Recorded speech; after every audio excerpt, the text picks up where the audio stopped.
2019 সালের 21শে জুলাই একটি সাধারণ সকাল।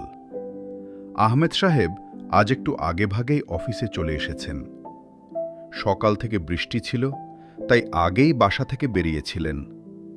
হাতে কিছুটা সময় আছে দেখে এক কাপ চা নিয়ে পত্রিকায় চোখ বুলাচ্ছিলেন। হঠাৎ প্রথম পাতার একটি খবরেই তার চোখ আটকে গেল।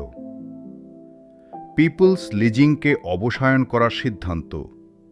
হেডলাইন পড়েই তার বুকের স্পন্দন যেন থেমে যাওয়ার উপক্রম হল। তিনি মনোযোগ দিয়ে পুরো খবরটি পড়লেন। কপালে বিন্দু বিন্দু ঘাম জমতে শুরু করল। তার বয়স 50-এর কোঠায়। সারা জীবনের সঞ্চয়, প্রভিডেন্ট ফান্ড, গ্র্যাচুইটি সব কিছুই তিনি রেখেছিলেন এই কোম্পানিতে। কোম্পানির এই অবস্থার কোনো আভাসই তিনি পাননি। 6 মাস আগেও একজন সেলস এজেন্ট তার বাসায় গিয়ে অনুরোধ করে 20 লক্ষ টাকার একটি টিডিআর করিয়েছিল। তার কথায় বিশ্বাস করে তিনি অন্য ব্যাংক থেকে টাকা তুলে এনে এই কোম্পানিতে বিনিয়োগ করেছিলেন। ভেবেছিলেন এই টিডিআরের মুনাফা দিয়েই তার অবসর জীবন ভালোভাবে কেটে যাবে।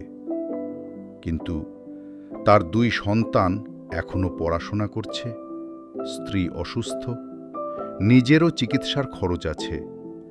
মাসে প্রায় 10,000 টাকার ওষুধ লাগে। হঠাৎ এমন কি হলো? কিভাবে কোম্পানিটির এই অবস্থা? তিনি কিছুই বুঝতে পারলেন না। 2 দিন পর তিনি জানতে পারলেন পিকে হালদার নামের এক ব্যক্তি বিভিন্ন নামে একাধিক কোম্পানি খুলে পিপলস লিজিং সহ আরও কয়েকটি প্রতিষ্ঠান থেকে বিপুল পরিমাণ ঋণ নিয়ে তার ফেরত দেননি। ফলে এই প্রতিষ্ঠানগুলো দেউলিয়ার পথে। আরও শোনা গেল এই ঘটনার সাথে জড়িত থাকার অভিযোগ রয়েছে কিছু প্রভাবশালী ব্যক্তিরও। তখনই তিনি বুঝে গেলেন তিনি একটি দীর্ঘমেয়াদী গ্যারাকলে পড়ে গেছেন। অবসায়ন হলে তিনি পাবেন মাত্র 2 লক্ষ টাকা, কিন্তু তার সঞ্চয় প্রায় 1 কোটি টাকা।